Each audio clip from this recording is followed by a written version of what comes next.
Yes, sorry, there was some connectivity issue, so it got disconnected in between. Yes, so I would like to know from the ones who have joined, how many of y'all are preparing for your IELTS exam for the first time? It would be nice if y'all could respond um, in order to understand what you're looking for. I would like to know if all of y'all are preparing for the exam for the first time.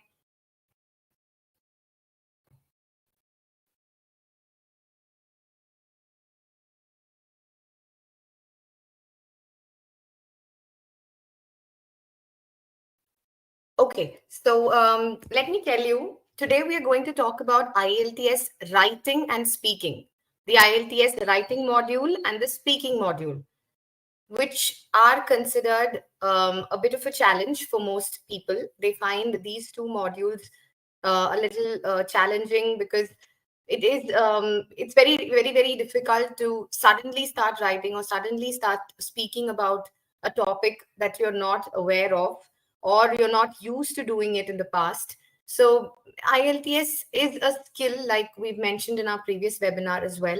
This is a skill that you need to develop over time. It has nothing to do with how much of English you know or how much of proficiency you have in the language.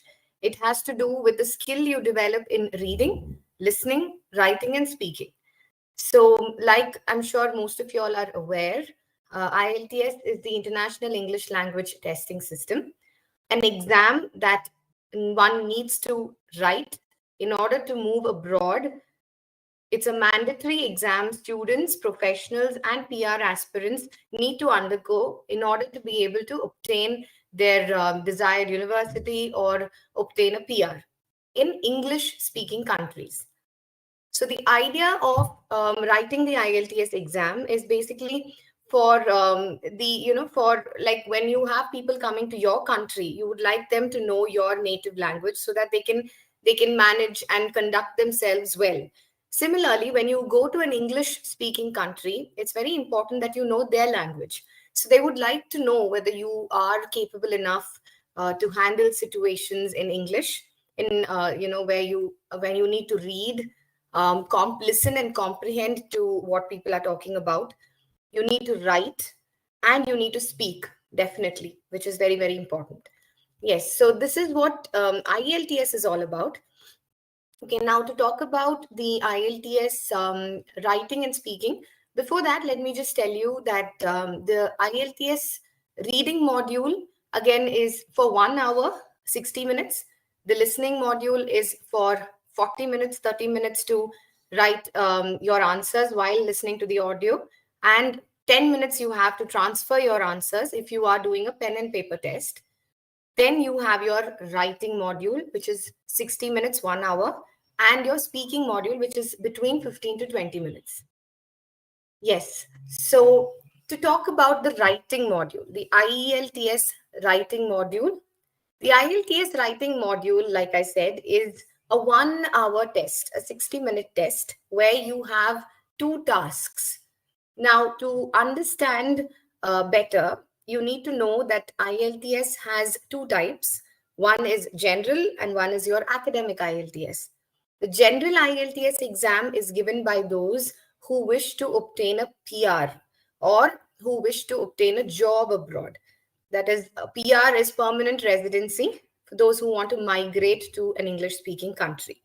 Your academic IELTS exam are for students basically who wish to pursue their higher studies abroad, and also medical professionals, especially nurses, who would like to travel abroad, who would like to work abroad, need to give their academic IELTS exam. Okay. Now the academic writing exam. Now, to differentiate between the general and the academic IELTS exam, the two modules that are different are the reading and writing modules. The speaking and listening are the same. However, reading and writing are different in the academic test and in the general test. In the academic test, again, like I said, there are two tasks. The general also has two tasks, but task one for your academic and task one for your general tests are different. So let's first talk about the general test, the general IELTS writing test. So the general IELTS writing test again is for 60 minutes, and you have two tasks where your first one is a letter writing task. Letter writing is something we're all aware of. We know we've done this in school, and we are taught to write letters. However, in the IELTS exam, there is a prescribed format in which you are expected to write your letter.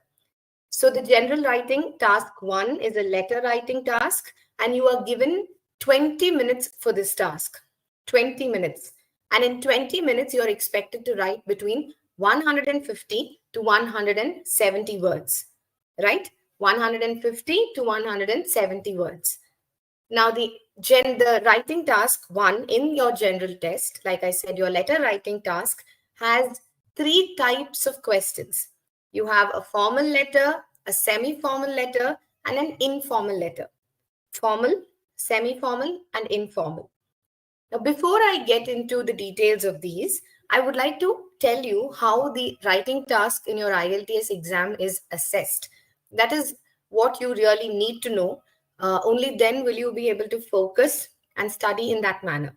So, you are assessed in 4 criteria. The first one being task analysis. Task analysis basically, in this criterion, you are measured according to how well you've understood the question and whether you've answered every part of the question. How well you've understood the question and whether you've answered every part of the question. That is how your task analysis is measured. The next being clarity and cohesion. Clarity and cohesion. Clarity and cohesion is about how logically you have explained your thoughts, how in sequence you've explained your thoughts, and how well you've connected your sentences. The third is vocabulary, which is also called lexical resources, LR. This is how well you have placed your words, the usage of words, and how you don't repeat words. So the more you repeat, the less you score. So always remember to learn synonyms. Synonyms are words, that is a word which has several other words having the same meaning. For instance, if you use um, and throughout your essay or throughout your letter, you will be scored less. So to avoid this, you can use synonyms such as in addition to, additionally, moreover, furthermore, etc. Okay. Similarly, it's very important that you use contextual vocabulary, which is nothing but if you have a topic given to you. For instance, you talk about if the question is about the internet or the question is about globalization, you need to have, there are certain words that you can learn associated with this particular topic. Okay, that is called contextual vocabulary, and there are ways in which you develop this, which I will talk to you about a little later. Okay, and then your fourth criterion is grammatical range and accuracy. Very, very, very important. It is about how well your sentences are structured, whether your tenses are in place. Tenses, present, past, and future are in place. Okay, it is on how how well you use the different types of sentences: simple, compound, complex sentences. A mix. Always remember that your essay needs to be a mix of simple, compound, and complex. It is about your spellings. Make sure you avoid spelling mistakes. It's about your punctuations. Okay, so you need to know where to use a full stop, where you need to begin with a caps. You need to remember that your proper nouns need to be in caps, that is capital letters. Always remember these are very, very important points, and the examiner focuses a lot on this. Also, remember to avoid using contractions. When I say contractions, do not use words such as don't, can't. You need to write do not, write cannot. Similarly, etc. Always remember, this is one thing we use very often in our essays. We all say etc, but it's not allowed in your IELTS exam. You need to write etc, the spelling. Okay. So these are the 4 criteria on which you're marked during your IELTS writing test for both the tasks. Now, to go back to your general writing task 1, this is divided into, like I was telling you, there are 3 types of questions asked: formal, semi-formal, and informal letters. The formal letter is, or like the name suggests, is a question that is asked and you're expected to write to somebody whom you have no idea about. You don't know. You're writing to an authority. So you're writing to, say, maybe you're applying for a job, or you're writing to the university, maybe for a course, or it could be a grievance, that is a complaint that you're lodging. These are scenarios in which you write formal letters, and you will always begin your begin your letter with the salutation, "Dear sir" or "ma'am." And then you have your opening sentence. So you begin your letter with a salutation and then move on to your opening sentence, where you are expressing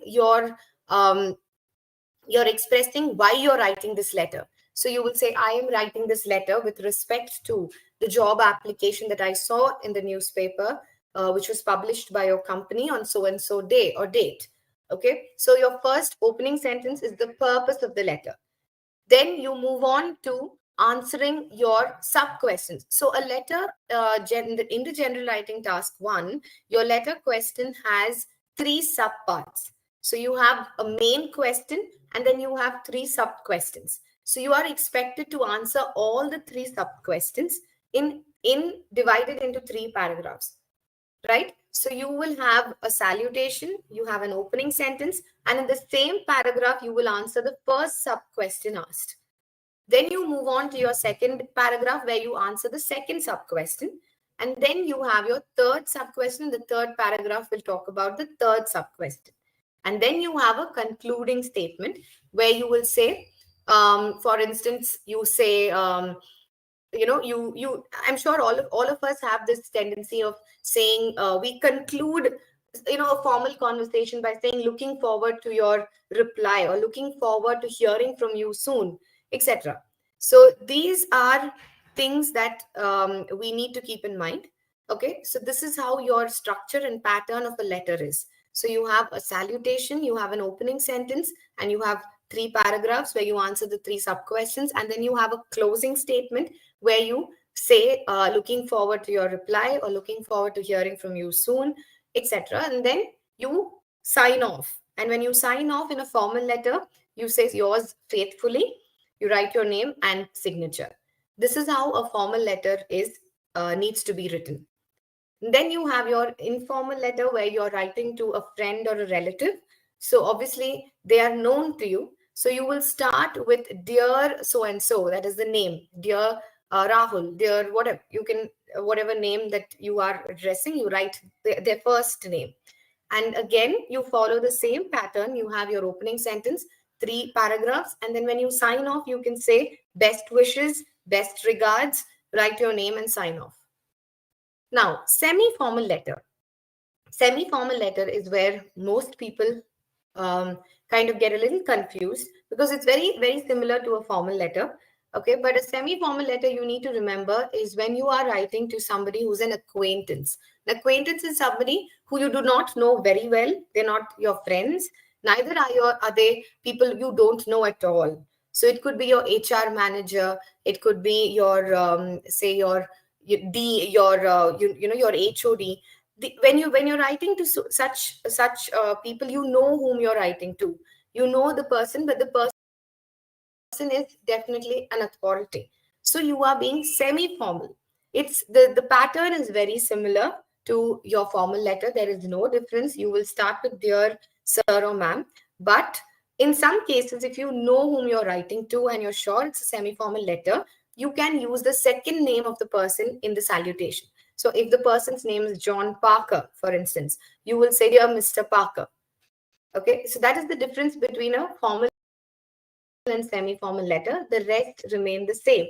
So these are the 3 kinds of questions asked in your general writing task 1. Remember, 20 minutes, between 150 to 170 words. Now moving on to academic task 1. Academic task 1 is nothing but data representation. Now, when I say data representation, you are given a diagram, you're given, say, a bar graph, a line graph, a table chart, a pie chart, a map, maybe a diagram, that is a process diagram, and you're expected to explain about all these in detail. You are expected to write down facts and figures given to you in the picture. You are asked to analyze the data and write with comparison and analysis. So you will remember, you will always start with um, the first, that is your introductory paragraph, has two sentences where you first talk about what the chart represents, and then you talk about the units of measurement. So you can say the chart depicts, or the chart shows the variation in population in China between the years 2010 to 15. So you are in one sentence telling the examiner what this chart or what the diagram represents. And then you will say that your the unit of measurement is in percentage. The next, very, very, very important for academic task one, is your overview. Overview is where you are expected to write the most noticeable features of your picture, where you will write the highest point, the lowest point, where the chart remains constant. Okay, so you can say in 2010, the population of China was the highest. In say 2008, it was the lowest, or during this period, it remained constant. So you will write the most significant features, and you will always start your overview, the paragraph, with overall or in overview. Then you move on to body paragraph one, where you talk about the variations in the population, or whichever question that is asked, the variation in the data over a certain period. And then you move on to paragraph two, body paragraph two, where you will write your write the you give an analysis, that is a significant analysis of what is given. So you are in these four paragraphs, your main idea or your main purpose has to be about how well you have understood the data and how well you present the data. Remember not to write down everything that you see. Remember to report only the significant data, and always avoid a conclusion for your academic task one. Okay, so this is all about academic task one. Again, 150 to 170 words, and 20 minutes is your allotted time, and it has to stay within that time. Okay, now moving on to task two, which is again, most people find that a nightmare. They say essay writing is very, very difficult, but if you understand the structure and the pattern, it's not very complicated. Now, task two remains the same for both academic and general aspirants. Okay, so the academic and general aspirants prepare for the same kind of task two. Task two is is a question asked to you where you need to write between 250 to 270 words, 250 to 270 words, and you have 35 minutes, 35 to 40 minutes to answer this question. The last 5 minutes, I would always say, in the 1 hour that you have, keep your last 5 minutes for a review. Make sure that you have time to go through what you've written. In case you've made a spelling mistake, or you feel you want to change a particular word, it's always important that you keep those 5 minutes for a review. So task two, remember, you need to complete your task in 35 minutes. The types of questions asked are opinion and non-opinion essays. Very similar to what we used to do in school, where you're given a topic and you're expected to write an essay about it. However, in the IELTS exam, you have a set pattern and a set structure that you need to follow. So you have, you are asked for, in certain questions, you're asked for your opinion, where you talk about, whether you agree with the topic given to you. For instance, a topic could be in today's era. In today's era, the internet has bridged barriers between communities, or you can say it has brought communities closer to each other. So your question might say, how far do you agree with this statement, or how far do you disagree with this statement? So here, very clearly, you have to give your opinion. You need to understand whether you agree with this statement or whether you disagree with it. First thing is, make up your mind. Have an idea as to what you are going to talk about, which part. So do you believe that the internet has bridged communities, or on the other hand, on the contrary, do you think that it has increased the gap between communities? So you first thing you do is when you see the question, when it's an opinion question, make sure to decide which side you would like to take, and then you start writing points on the side, which is this part of the preparation is called brainstorming, where you have both sides agree and disagree, and you will write points that you think are to in agreement and are in disagreement. Always remember, if you are in agreement, you write more points for that part of the essay, and if you're in disagreement, then you write more parts for the disagreeing part. So whichever part that you believe in, you will have more points for that side, and the other side you will maybe write 1 or 2 points. Okay, so how you split your essay is you have an introduction where you first start with a general statement. A general statement is where you bring out the core of your essay, the core theme of the essay. Like I said, internet, for instance. So you will start with the World Wide Web, which is another word for the internet. So the World Wide Web is is definitely an evolution and a vital part of all our lives today. So you're giving a general introduction of the core theme of the essay. And then you move on to writing your question statement. Your question statement is basically where you paraphrase the question given to you in your own words. What does paraphrasing mean? Paraphrasing is when you write a sentence without changing the meaning in your own words. And then you move on to your thesis statement. Thesis statement is where you express your opinion. So you will have to say this essay will discuss this essay will discuss the pros and cons of using the World Wide Web, and will talk more about how this revolutionary invention has brought people together. So very indirectly, you're saying that you are in support of the statement. Okay. Maximum, try avoiding the usage of I. Okay. Is my video, are you all facing any technical issues? Am I audible?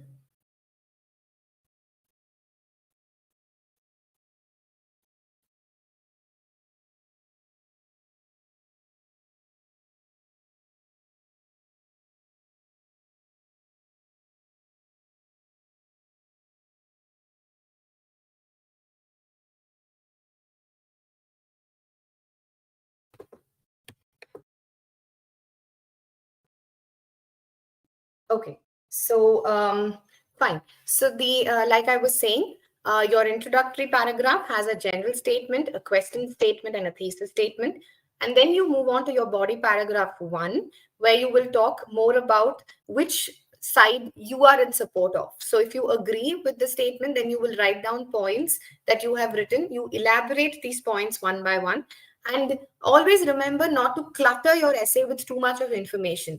Maximum write about 4 points for the side that you're in agreement with. So these points need to be clear. So you can say, if you believe that the internet has bridged people and has brought communities together, you can talk about accessibility, where this is accessible by most. So this has helped a lot of people to express their views and thoughts. It has brought people under one platform. Okay, you can talk about how education is available to most people today because of this. And you can also talk about how people have used the internet for various purposes and for employment, how they've, how the entire scenario of employment today has changed, because we all use the internet to showcase ourselves, showcase our talent. A lot of people in the rural areas or most places today use this platform to showcase their capabilities, which was not possible earlier. So these are points maybe you can slowly, maybe before you start writing the essay, just note down these points and then elaborate these one by one in your body paragraph 1.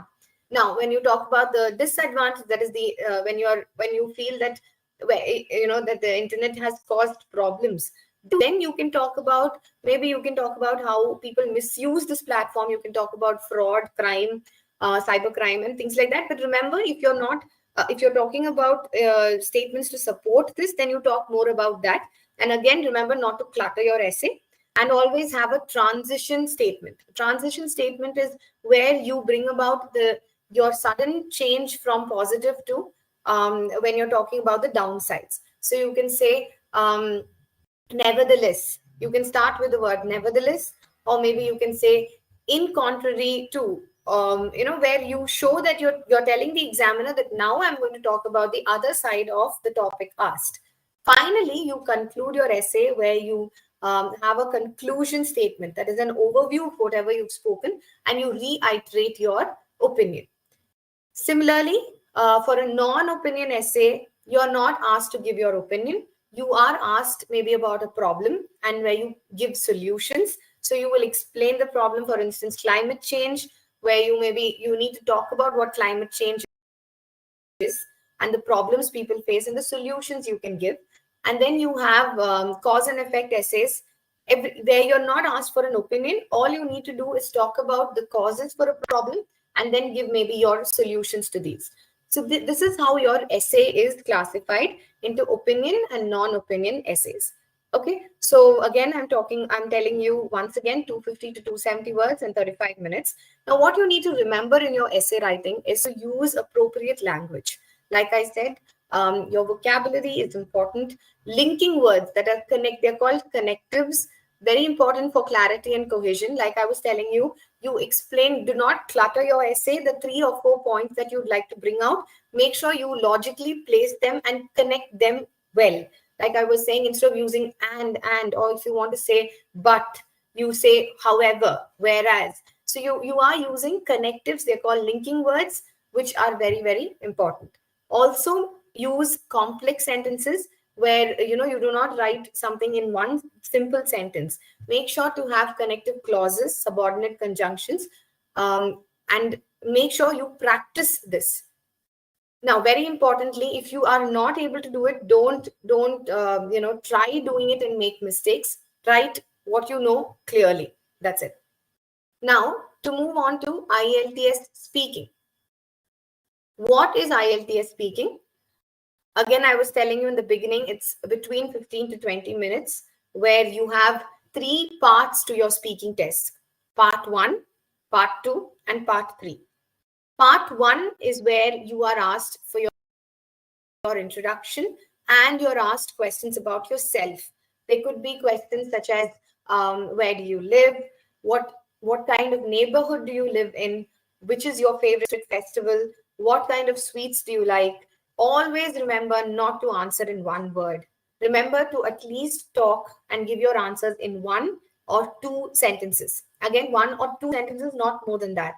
Part 1 is the least number of questions that your examiner asks you. And then you move on to part 2. Part 2, you are given a cue card question, okay, where you might be asked, when was the last time you traveled abroad? Or which was the last adventure sport that you did?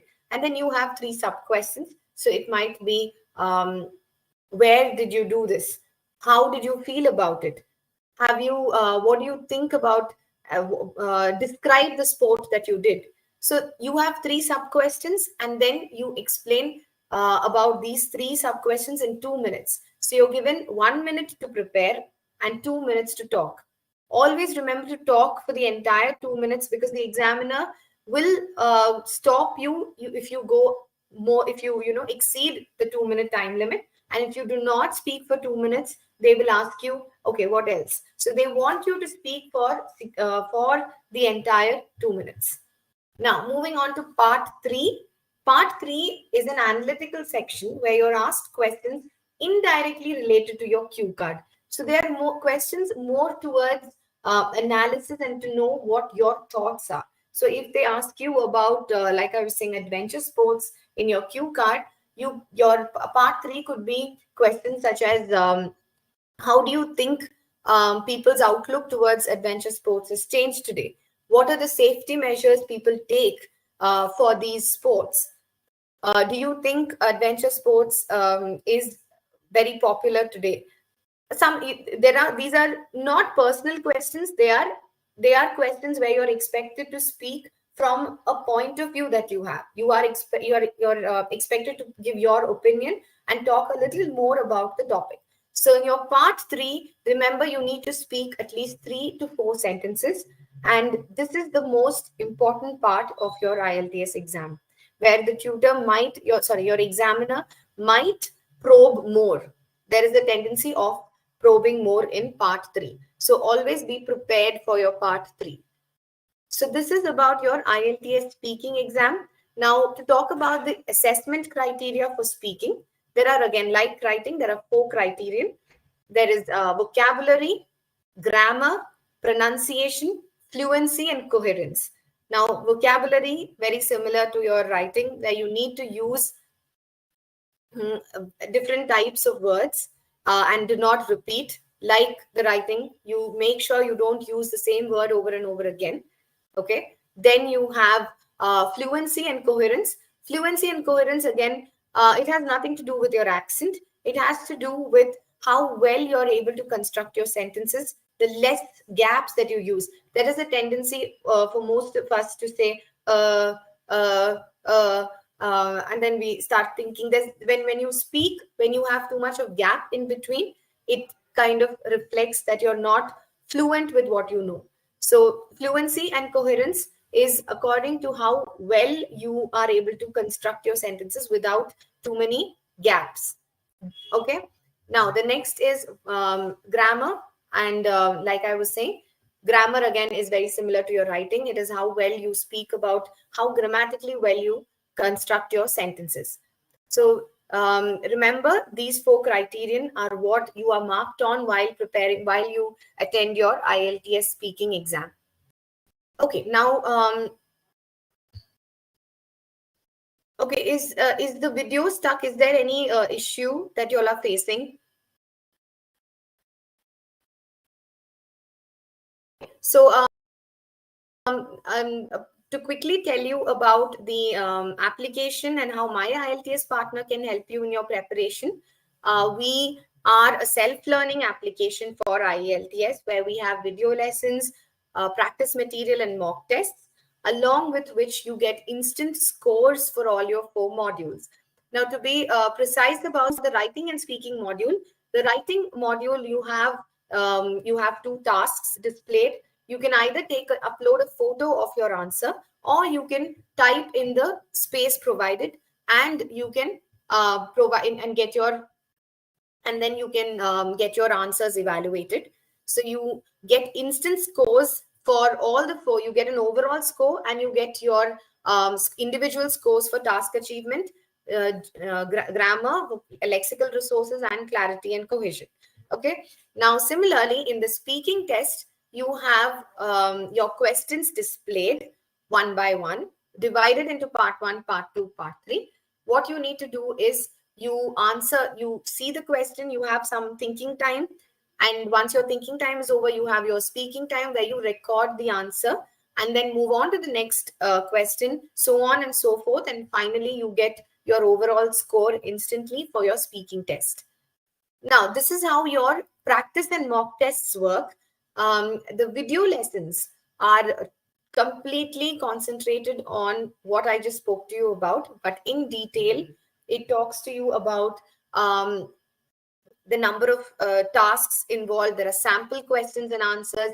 There is vocabulary that is for task 1 general, task 1 academic, task 2 essay writing. There's vocabulary for speaking part 1, speaking part 2, speaking part 3. Moreover, there are grammar lessons which are completely IELTS focused. So you have grammar lessons on tenses, on subject verb agreement, on active and passive voices, on simple, compound, complex sentences, clauses, prepositions, conjunctions, linking words. We have grammar lessons for all these, and they are in detail. So you can go through the videos, learn, practice, and get yourself assessed. Also, we have academic sessions, one-on-one sessions that you can use for you can use those sessions to clear your doubts and understand better. Okay, so this is how my IELTS partner will help you. We have small videos, we have sample videos of what is available on our application on YouTube. So you can subscribe to our channel and watch these videos to understand what the application provides. You can use these videos for maybe short preparation. Okay, so I would like to know if you all have any questions, and I'd like to use this part of the session to answer your questions.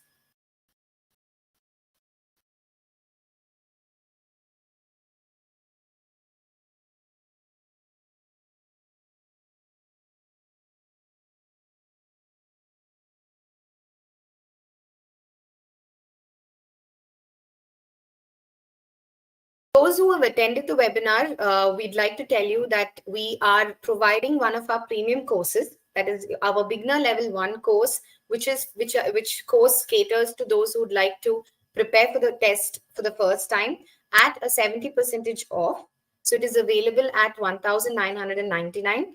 Our paid courses are for 3 months. So for 3 months, you can learn, practice, and take mock tests along with your academic one-on-one sessions. We have a free skill test that you can use in order to assess your score in reading, listening, writing, and speaking. It's a free skill test where you can attempt the mock test once and understand where you are placed right now. So according to which you can choose your course package. We have different packages. We have a beginner level course, we have a beginner level 2 course, we have a crash course, we have an advanced course, and we have a basic course. So you can use all these. You can use the free skill test to understand your level of prep, your band score right now, and then choose your package accordingly. You can improve your writing skills. Somebody asked me, how can I improve my writing skills? You can improve your writing skills by practicing the different types of questions and learning how to use appropriate vocabulary and getting yourself assessed on time. So it's very, very, very important for you to get feedback on time.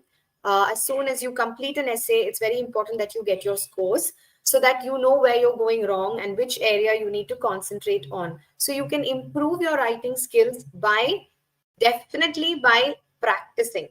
Practice.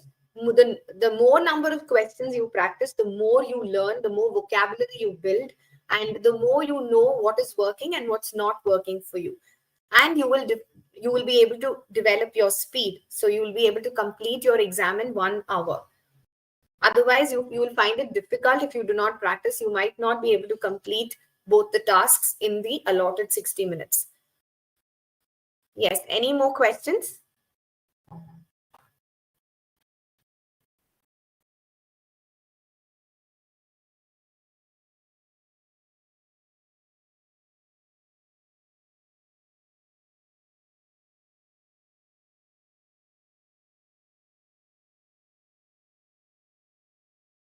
Those who would like to avail the offer, the link is in our chat box. Okay, you can click the link and you will be taken to the payment page and you can avail the offer. You can purchase this course, which has around 34 to 35 video lessons. It has about 24 practice tests and 16 mock tests. Okay, so, and we have academic one-on-one sessions. The course is for 3 months, like I said. So you can avail this, which is ordinarily charged at 6,000 and odd. Right now, we are providing this at 1,999. So for those who would like to avail the offer, please click on the link provided and you will be able to purchase this course. How to improve my speaking skills? Again, use our channel. That is, use practice. That is, practice speaking in English. Practice answering your questions to the point with clarity. Practice vocabulary to make yourself sound better.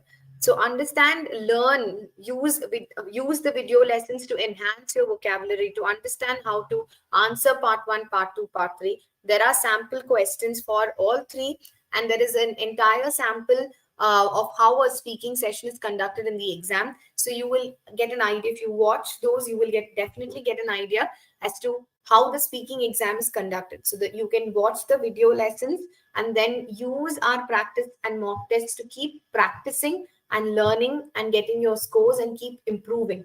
Also, during the one-on-one academic sessions, you can have one-on-one sessions with your tutor so that you have the best of both, where you have self-practice and you have somebody to assist you. The only way you can improve your IELTS speaking skills is by speaking in English, becoming more aware of what people are talking around you, and learn to understand and imbibe what other people are talking about, so that you can also bring it out in your conversations.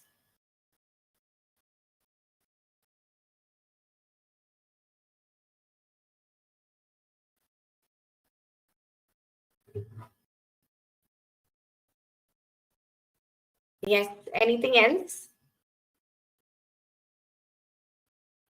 Somebody says they're not able to click the link. Is there a problem? Sorry.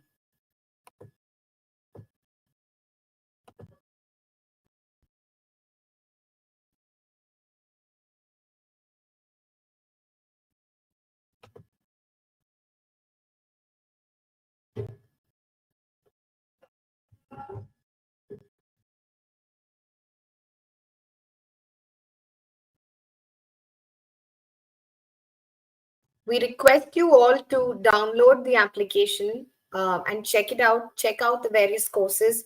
Do not miss out on the offer available, because it will definitely help you prepare for your IELTS exam. It will definitely help you understand what the exam is about. It gives you instant scores, so you know where you're placed right now and how much more practice you need to put in. And all that you require for your writing and speaking, reading and listening is available on the application. So do not forget to avail the offer, download the application, and start learning.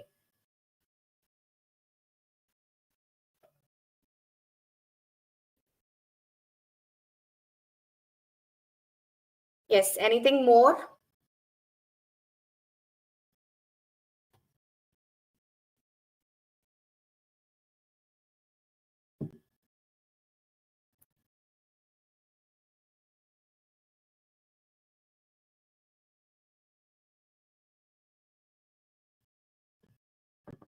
Okay, so thank you all for being a part of this session, and we hope to see you start learning with my IELTS partner soon. Do not forget to avail the offer. This is valid for just till the end of day. So please avail the offer as soon as possible. Start learning with us, and all the best. And I hope to see you in our next session. Thank you so much. The links are available in the chat box. You can click the link to avail the offer, and you can download the application and start learning with us as soon as possible. Thank you. Thank you once again. Bye-bye.